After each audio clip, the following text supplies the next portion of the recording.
रामकृष्ण हरी. नमो सद्गुरु तुकया ज्ञानदीपा. नमो सद्गुरु सचितानंद रूपा. नमो सद्गुरु भक्त कल्याण मूर्ती. नमो सद्गुरु भास्करा पूर्ण कीर्ती. तुकाराम तुकाराम नाम घेता कापे यम. नाम घेता कापे यम. धन्य तुकोबा समर्थ जेने केला पुरुषार्थ. जेने केला पुरुषार्थ. जळी दगडा सहित वया. तारियेल्या जैशालाह्या.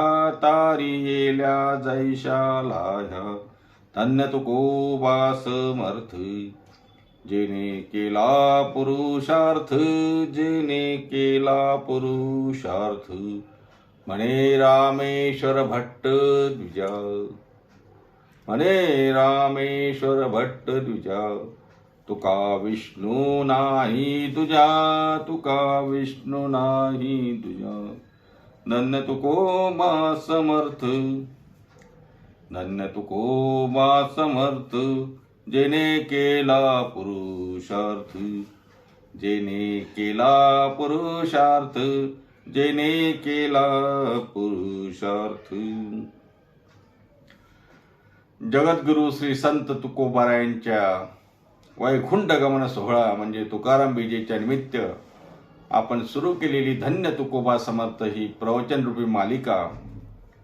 या मालिकेचं या प्रवचन पुष्पाचे दोन पुष्प पार पडली आणि आज धन्य तुकोबा समर्थ भाग 3 आपण त्यावर विचार करणार आहोत. गेल्या 2 भागामध्ये चिंतन करत असताना पहिल्या भागामध्ये आपण श्री संत तुकोबारायांचा पूर्व इतिहास, पूर्व परंपरा, त्यांची वंश परंपरा याचा विचार केला. दुसऱ्या भागामध्ये तुकोबारायांवर आलेला संसाराचा भार आणि तो संसार सांभाळत असताना अनेक प्रकारे आलेले संकट आणि त्यातून तुकोबाराय भक्ती मार्गाकडे वळत असतानाचा तो काही काळ, त्या काही कथा आपण बघितल्या.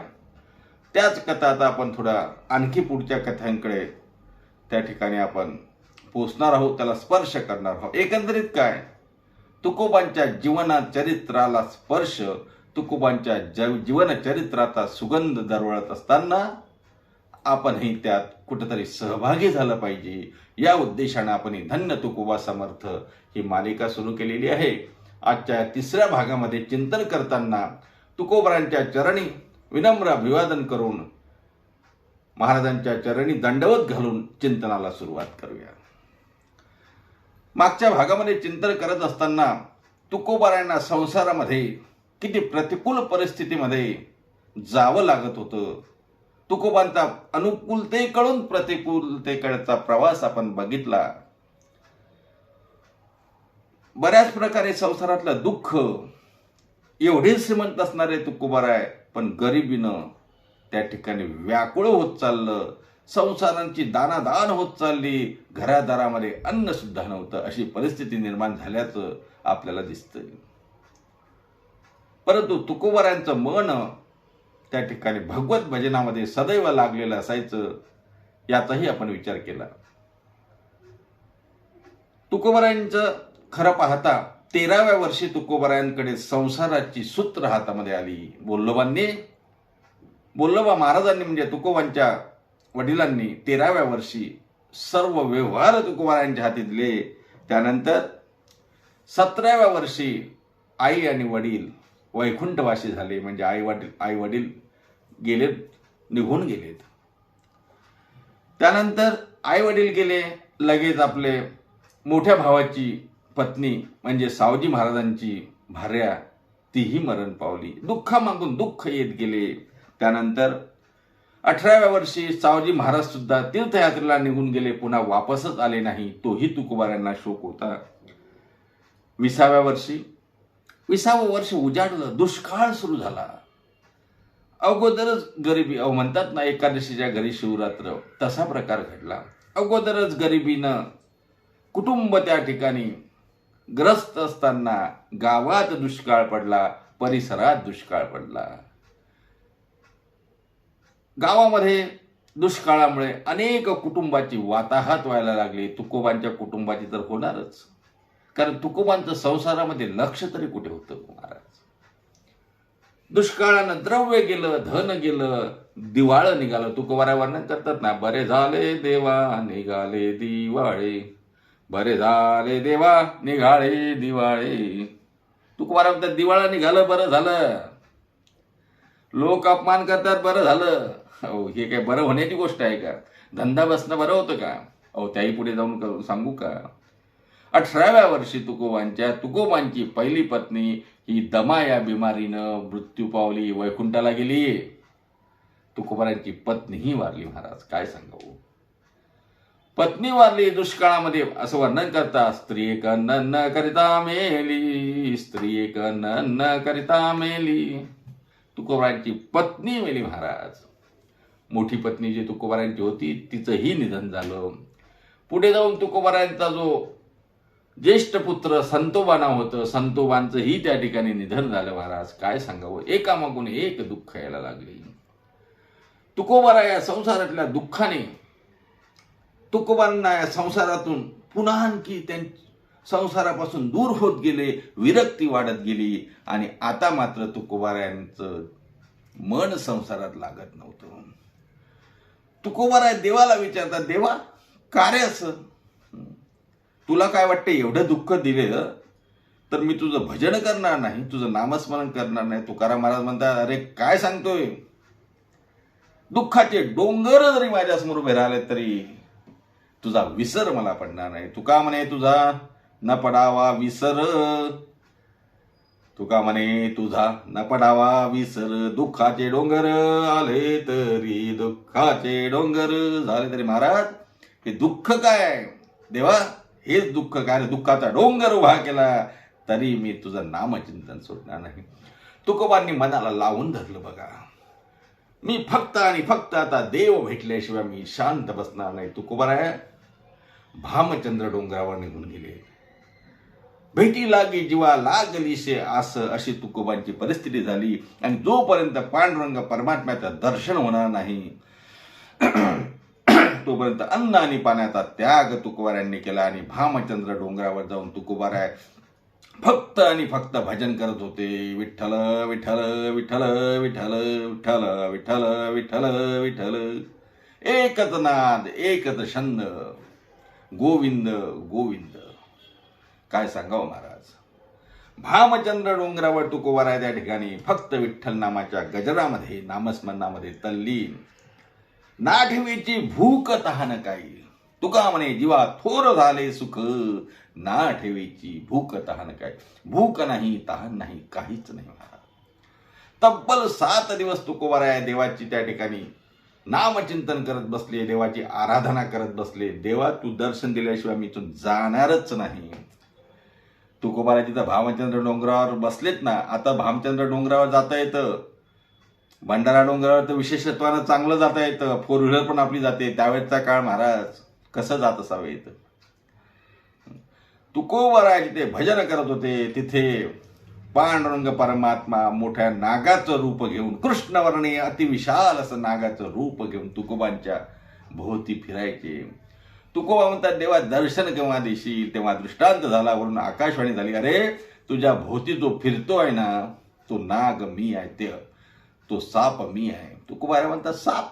मला सापाचं दर्शन नको. अरे आम्ही तर सर्वत्र तुलाच बघतो. विठ्ठल जळीस्थळी भरला, रिता ठाव नाही उरला. हे आमचं, ही भावना आहेच, पण मला ते दर्शन नको, मला तूच पाहिजे. तू कटेवर हात ठेवलेला किंवा चतुर्भुज परमात्मा, शंख चक्र गदा हाती असा असलेला तू मला दर्शन पाहिजे, सगुण रूपाचं दर्शन पाहिजे. महाराज काय सांगावं, तुकोबाची आराधना, तुकोबांचं हे तप, तुकोबांचा हा जप बघून भगवान पांडुरंग परमात्म्याला त्या ठिकाणी काळजी वाटायला लागली. आणि तुकोबांच्या भक्तीमुळे देव नतमस्तक झाला आणि साक्षात पांडुरंग परमात्मा चतुर्भुज होऊन तुकोबांच्या समोर उभे राहिले. तुकोबारायांना त्या ठिकाणी देव म्हणतात, तुकोबा उघडा डोळे, आलो आहे मी. तुकोबा डोळे उघडतात तर काय सांगावं महाराज, करकटावळी तुळशीच्या माळा, ऐशे रूप डोळा दावी हरी. तसंच रूप करकटावरी ठेवून या, तुळशी हार गळा, काशी पितांबर, आवडे निरंतर हेची ध्यान. अशा प्रकारचं रूप घेऊन पांडुरंग परमात्मा उभा आहे आणि तुकोबाराय मात्र सद्गदित झाले. बघा, डोळ्यातून अश्रू वाहत आहेत, आनंद अश्रू वाहत आहेत, मला देव मिळाला. आणि इकडे असं चालवत असताना तुकोबाराय निघून गेले भामचंद्रावर. रात्री आले नाही, भजनाला आले नाही, दुसऱ्या दिवशी मंदिरात नाही, जेवायला नाही. जिजामाता, आमच्या जिजाऊ ज्यांना आवली म्हणायचे, जिजामातेला काळजी पडली, अरे कुठे गेला असेल माझा पती. जिजामाता तुकोबांना रागाने बोलायच्या, काळ्याची सेवा करतो, काळा म्हणजे विठोबा, काळ्याची सेवा करतो, वेडा झाला, पिसा झाला माझा नवरा म्हणायच्या. पण पतिव्रता होते महाराज. तू जिजाऊ पतिव्रता होत्या. आणि मग या पतिव्रतेला तुकोबा तिकडे उपाशी, तुकोबांनी अन्नाचा घास घेतल्याशिवाय जिजामाता जेवत नव्हत्या महाराज. काय सांगावं. जिजाबाईनं सांगितलं, कान्हैया, कान्हैया म्हणजे कान्होबा महाराज, धाकटे बंधू तू. कान्होबा, अरे कालपासून तुझे ज्येष्ठ बंधू नाही आहेत, कुठे गेले, शोध घे. कान्होबा महाराज निघाले तुकोबारांना शोधायला. सर्वत्र फिरतात आहे. 7 दिवस फिरले, तुकोबा भेटले नाही. 7व्या दिवशी कान्होबा महाराज भामचंद्र डोंगरावर पोचले तर पाहतात तर काय, तुकोबाच्या समोर सगुण साकार पांडुरंगाची मूर्ती आणि तुकोबाराय एकमेकाशी बोलताय, संवाद होतोय. कान्होबाच्या डोळ्यातही पाणी आलं आणि कान्होबा महाराज म्हणतात, काय सांगावं महाराज, साक्षात भगवंताचं जगन्नेताचं दर्शन झालं. कान्होबा महाराज पोचले, भगवंताच्या पाया पडले, तुकोबांच्या पाया पडले. भगवान पंढरीश पांडुरंग परमात्मा तुकोबारांना विचारतो, तुकोबा मी प्रसन्न झालो, माग काय मागताय. तुकोबा म्हणतात, देवा आम्हाला काही नको रे, हेच दे, हेची दान दे गा देवा, तुझा विसरण भावा, गुण गाईन आवडी, हेची माझी सर्व जोडी, न लगे धन मुक्ती संपदा, संत संग दिसला, तुका म्हणे गर्भवासी, सुखे घालावे आम्हाशी. आम्हाला धन नको, मुक्ती नको, काही नको. अरे तुकोबाराय, तुमची परिस्थिती खूप बिकट आहे हो, खायला अन्न मिळत नाही, संसाराची वाताहत लागली ना तुमच्या, मागा. अहो मी द्यायला तयार आहे. तुको म्हणतात, नको नको तेव्हा मला काहीच नको, देशील तर एकच दे, देहाचा विसर पाडी मज, देहाचा विसर या देहाचा विसर पडू दे आणि देवाची आठवण राहू दे, हेच दे. हेची मज घडो जन्मजन्मांतरी, मागणे श्रीहरी हेची मज, हेच दे. काय दे, हेची व्हावी माझी आस, जन्मोजन्मी तुझा दास. किंवा कित्येक प्रमाणाने तुकोबारांनी देवाला काय मागितलं असावं याचा आपल्याला अंदाज येतो. तुकोबारा म्हणतात, देव वशे चित्ती, त्याची घडावी संगती, ऐशे आवडते दे किंवा देवा पुरवावी वासन. देवा हेच दे, हेच म्हटल्यानंतर दुसरं काही नको. म्हणून तुकोबाराय देवाला म्हणतात, देवा मला काही नको, फक्त तुझा विसर पडू देऊ नको. झालं, देव निघून गेले. देवाने तुकोबारांच्या डोक्यावरती हात ठेवला, निघून गेले. कान्होबा महाराजांनी तुकोबारायांना दंडवत घातला आणि म्हटलं, दादा चला ना हो आता, वहिनी जेवत नाही तू, 7 दिवस झाले तुम्ही उपाशी आहे, वहिनी उपाशी, आता चला घरी, देवाचं दर्शन झालं ना. मग तुकोबाराय घरी निघाले. पण तुकोबाराय घरी गेले नाही, इंद्राने त्या काठी थांबले आणि कान्होबा महाराजांना सांगतात, कान्होबा अरे आपलं सर्व ते रेकॉर्ड जे आहे ना, खतावणी, ते सर्व घेऊन ये बरं. कुठली खतावणी महाराज, तुकोबांच्या घराण्यामध्ये सावकारीचा धंदा होता ना, बोलमानपासून धंदा होता, लोकांना ऋण द्यायचं आणि मग ते वापस मिळालं की नाही त्याची नोंद ठेवायची महाराज. तुकोबारायांच्या घराण्यामध्ये अनेकांना तुकोबांनी कर्ज दिलेलं होतं, पण ते वापस आलेलं नाही. तेव्हा तुकोबाराय म्हणतात, ते सर्व कागदपत्र घेऊन ये.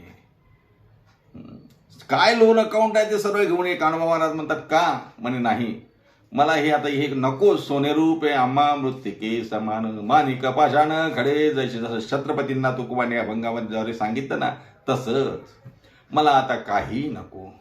या संसाराची मला आस असो, प्रपंचवो सर्व चित्त तुझे पाय नूर, याप्रमाणे मला काहीच नको.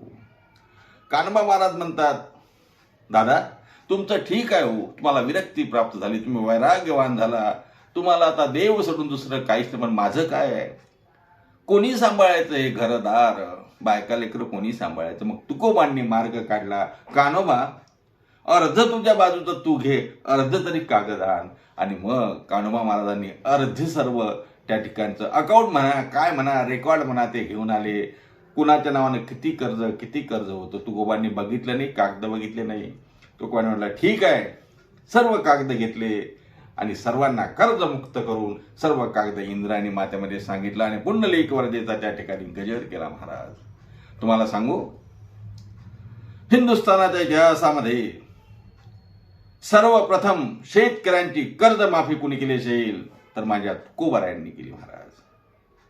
अलीकडे शेतकऱ्यांच्या कर्जमाफीचं आपण ऐकत असतो, शेतकऱ्यांची कर्जमाफी, कर्जमुक्ती किती होते, काय होते, आपल्याला राजकारणात पडायचं नाही.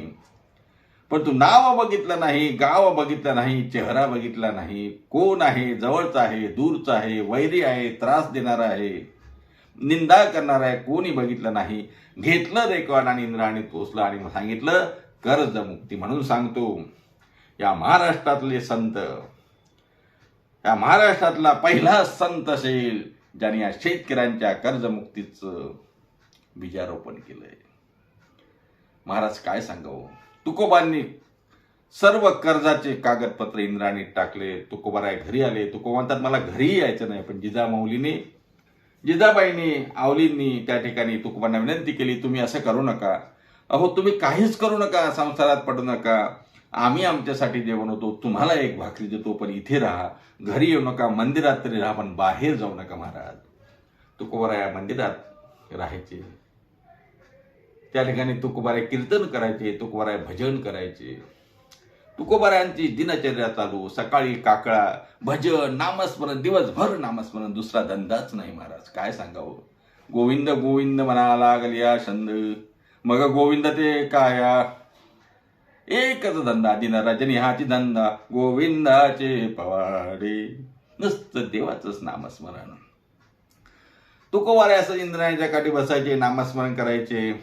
एक शेतकरी आपला चालला होता, त्याचं शेतात पीक आलेलं होतं, कणसाला दाणे फुटले होती. त्याने म्हटलं, तुकोबा इथे काय बसता, नामस्मरण करता, घरी तुमच्या परिस्थिती बिकट आहे, एक काम करा ना, माझ्या शेतात बसा आणि शेतात बसून फक्त पाखरं राखा, पक्ष्यांना राखा, तेवढं माझ्या शेताचं रक्षण होईल. तुकोबा बोलले ठीक आहे, तुम्हाला अर्ध मन धान्य मी देईल. तुकोबा बोलले ठीक आहे, काही हरकत नाही. तुकोबासाठी तिथे त्या ठिकाणी त्यांनी व्यवस्था केली, काय म्हणतात त्याला, ते बांबू लावून ते बनवतात, ते तुकोबारायांची व्यवस्था केली. तुकोबारायांनी हो म्हटलं, तुकोबाराय बसले आणि तुकोबारायांना कुठं काय विदेह अवस्था प्राप्त झालेली होती.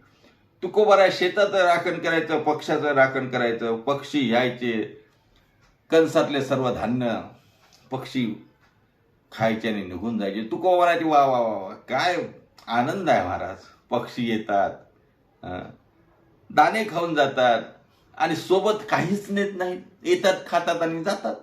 तुकोबांनी त्यातून सुद्धा बोध घेतला, पक्षी अंगणात येतात, पक्षी उतरती अंगणी, पण काय करतात महाराज, फक्त दाणे जेवढे लागतात तेवढे घेतात, संचय करत नाही.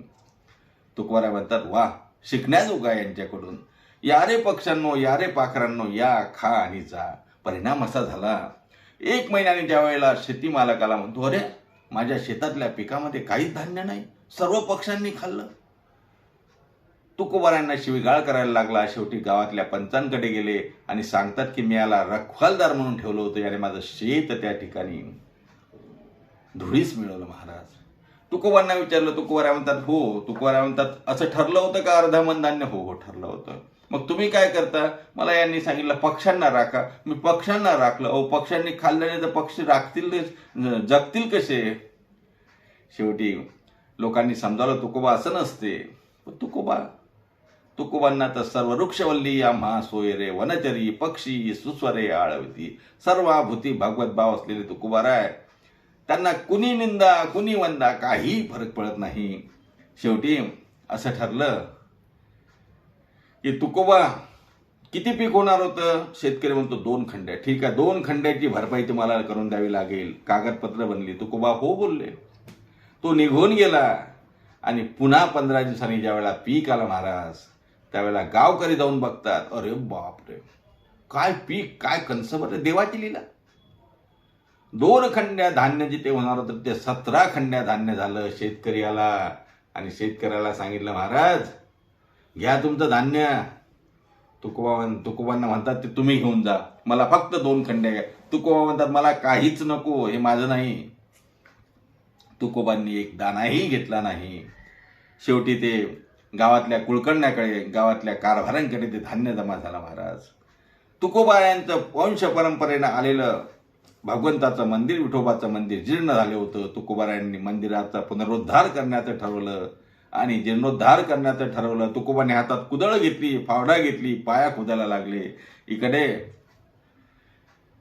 कारभाऱ्यांना त्या ठिकाणी दृष्टांत झाला की तुकोबांचं तिथे मंदिर आहे, ते मंदिराचं बांधकाम सुरू करा. होतं नव्हतं जे धान्य जे जमा झालं होतं ते धान्य त्या ठिकाणी खर्ची घातला आणि तुकोबाच्या मंदिराला त्या ठिकाणी सुरुवात, तुकोबांचं विठ्ठलाचं जे मंदिर होतं त्याला सुरुवात झाली. तुकोबा आनंदित झाले, सद्गदित झाले. भजनाला पुन्हा आणखी उधाण आलं महाराज. आता तर तुकोबा भजनाशिवाय दुसरं काही जाणतच नव्हते.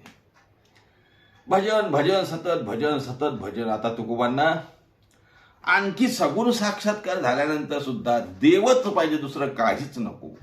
ओ दर्शन झालं ना, आता पुन्हा पुन्हा कशाला. तुम्हाला सांगू, माऊलींची होई मिळवणी मिळत असे असे समुद्री अंगा जळदैसे मी येऊन माझा दैसे मिळत असे. समुद्राला एकदा गंगा जाऊन मिळाली की गंगा थांबते का महाराज, की तिथं मिळणं चालूच असते, चालूच असते. गंगा थांबत नाही, नदी थांबत नाही, ती मिळतच राहते, मिळतच राहते. तुकोबा म्हणतात एकदा दर्शन होऊन चालणार नाही, आता दृष्टी पुढे साची तुरा आहे. मला हेच रूप आवडते, सदैव देव मला पाहिजे. म्हणून तुकोबारा भंडारा डोंगरावर गेले आणि भंडारा डोंगरावर जाऊन भजन करायला लागले. किती भजन, किती भजन, सदैव भजन. ज्ञानेश्वरीचं अभ्यास चिंतन करायला लागले, एकनाथी भागवताचं चिंतन करायला लागले, भावार्थ रामायणाचं चिंतन करायला लागले. आणि या चिंतनात तल्लीन तुकोबारा तल्लीन. इकडे जिजाबाई, भंडारा डोंगर जवळ आहे का हो देऊवरून? आपण जाऊन आलो आहोत सर्व, जवळ आहे.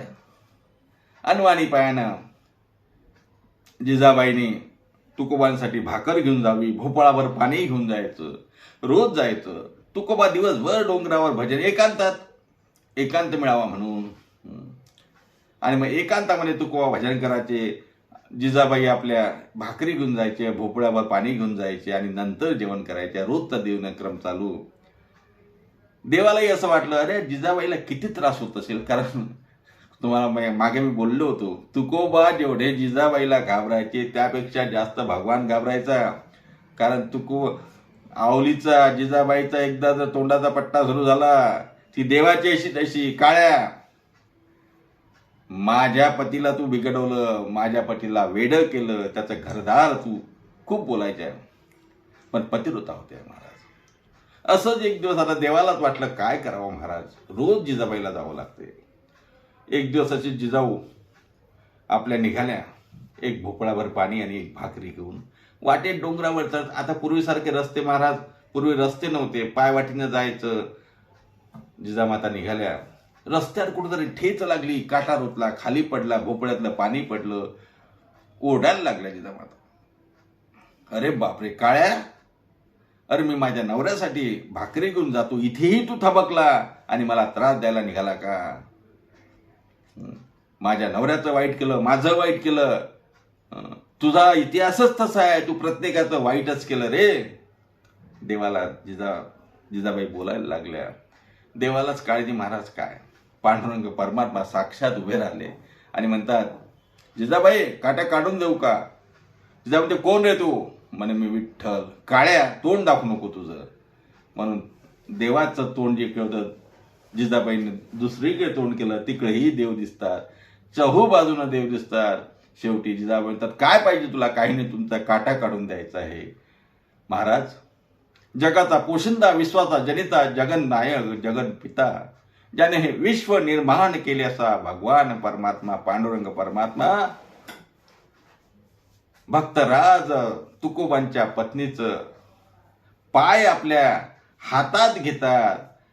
काय सांगावं महाराज, चरण तुकोबांच्या पत्नीचे चरण देवाने हातात घेतले आणि काटा काढायला घेतले. महाराज काय सांगावं, हाताने काटा निघाला नाही, तोंड लावलं. कुठे पायाला तोंड लावलं आणि काटा काढला. मला सांगा, काय देवाला काय अलगदपणे काटा तसाही काढता आला असतं? पण नाही. देव इच्छी रज चरणाची माती धावत चालती मागे मागे. देव इच्छी रज चरणाची माती, पतिव्रतेच्या चरणाची माती माझ्या तोंडाला लागावी, माझ्या कपाळाला लागावी असं देवालाही वाटलं आणि देवाने तो काटा काढला. काटा काढला. पुन्हा जिजाऊ शिव्या द्यायला लागला. अरे पाणी इथं सांडलं, आता मग माझ्या नवऱ्याला काय पाणी देऊ, कसं जाऊ, आता मला चालता येत नाही. देवाने हात धरला जिजाऊचा आणि तुकोबारायांपर्यंत घेऊन गेले. तुकोबाराया सद्गतीत झाले आणि बघतात, अरे बापरे, आज तर नवल घडलं. आमची आवली आणि देवसोबत यांचा विरोध संपला की काय. तुकोबाराय आनंदित झाले. तुकोबारायांवर भाकरी ठेवली आणि तुकोबारायांनी म्हटलं जेवा. तर तुकोबाराय म्हणतात, नाही, हे देव पण जेवतील ना. हो देव, म्हणून तुम्हाला भूक लागली. जिजाबाईने देवाला वाढलं. एकच भाकरी महाराज, काय करायचं, एक भाकरी देवाने खाल्ली. तुकोबांना काय आता. देव म्हणतो, जिजाबाई तुकोबांना द्या ना. म्हणे काय द्यायचं, काय तू खाल्लं ना, आता तृप्त झाला असशील ना. नाही नाही, आहे ना त्यात बघा. तेव्हा जिजाऊने बघितलं, आतमध्ये सर्व त्या ठिकाणी अन्न होतं. तुकोबांनाही दिलं, जेवण केलं, तीही जेवले. आता पाणी कुठे आहे, कारण पाण्याचा स्रोत काहीच नव्हता. खालून पाणी घेऊन जायचं. देव म्हणतात, जिजाबाई तिथे पाणी आहे बघा, पाण्याचा स्रोत तिथे आहे. जिजाबाई जाऊन बसतात पाण्याचा. तिथे झरा लागला, पाणी आणलं, पाणी दिलं.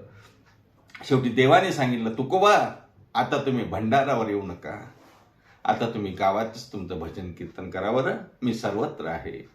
कारण तुमच्या येण्यामुळं जिजाबाईला त्रास होतो. तुकोबांनी देवाची आज्ञा प्रमाण मानली. भंडारा डोंगरावरून तुकोबाराय पुन्हा खाली उतरले. तुकोबा एकदम बदलून गेले होते महाराज, परिपक्व झाले होते. ज्याप्रमाणे पिकलिया शिंदे कडूपणा गेले तैशा मा केले पांडुरंगी. जसं ते शेंद, कडू शेंद पिकलं म्हणजे महाराज गोड होतं, तसं तुकोबाराय आता परिपक्व आणि खऱ्या अर्थानं भगवत रूप झालेले होते. तुकोबाराय देवाच्या सांगण्यावरून वापस आले आणि गावात येऊन सुद्धा पुन्हा आपलं चालू, रामकृष्ण हरी जय जय रामकृष्ण हरी, विठ्ठल विठ्ठल विठ्ठल विठ्ठल असा जप चालू महाराज. तुकोबाराय गावात आले, मंदिरात आले, पुन्हा भजन कीर्तन चालू झालं. तुकोबांचं चरित्र महाराज खूप चरित्र आहे, किती सांगावं. अशा प्रकारे अविरतपणे फक्त देव आणि फक्त देव, देवासाठीच तुकोबांची संबंध वाटचाल होती. दुसरं काही नको. जन धन काही नाही, संसार माता पिता धन जन काय असेल ते सर्वांची आसक्ती सुटली आणि फक्त एक, तू एकला आवडशी सर्व संगी विठ्ठला, तू एकला आवडशी. अशा प्रकारे तुकोबांचं जीवन चालू झालं. पुन्हा आपल्याला जीवनचरित्रावर प्रकाश टाकायचा आहे. तुर्तास आज आपण तुकोबांच्या चरित्राचं चिंतन इथे थांबूया. पुन्हा भेटूया पुढच्या भागामध्ये तुकोबाचं चिंतन करण्यासाठी. तोपर्यंत सर्वांना रामकृष्ण हरी. एकदा तुकोबा ज्ञानोबा तुकोबांचं भजन करू आणि थांबू. श्री ज्ञानदेव श्री तुकाराम, श्री ज्ञानदेव श्री तुकाराम, श्री ज्ञानदेव श्री तुकाराम, श्री ज्ञानदेव श्री तुकाराम, श्री ज्ञानदेव श्री तुकाराम, श्री ज्ञानदेव श्री तुकाराम, श्री ज्ञानदेव श्री तुकाराम, श्री ज्ञानदेव श्री तुकाराम. जगद्गुरु श्री संत तुकाराम महाराज की जय. माऊली ज्ञानेश्वर महाराज की जय. पुंडलिक वरदे विठ्ठल श्री ज्ञानदेव तुकाराम. दत्तात्रय जनार्दन श्री गणाथ. रामकृष्ण.